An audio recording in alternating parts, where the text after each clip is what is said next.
Hello, and welcome back to our 34 Days of YNAB series. Today, we are talking about a concept that we will talk about frequently on this channel with respect to YNAB, and that is daily diligence equals monthly maintenance, which means if you are keeping up with YNAB on a daily basis, that will by definition lead to monthly maintenance. You'll enter just a few transactions every day, and by the time you get to the end of the month, your YNAB accounts are up to date, and reconciling is quick and easy because every transaction has been recorded and categorized, and it's all very neat and tidy.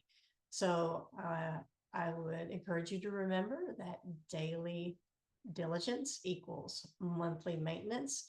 Allow that to help you stay current with your YNAB accounts. And that's really it for the day. In the meantime, I would encourage you to remember that resources track diligently stretch further. And please take time each day to make a joyful noise to the Lord. Thanks for your time.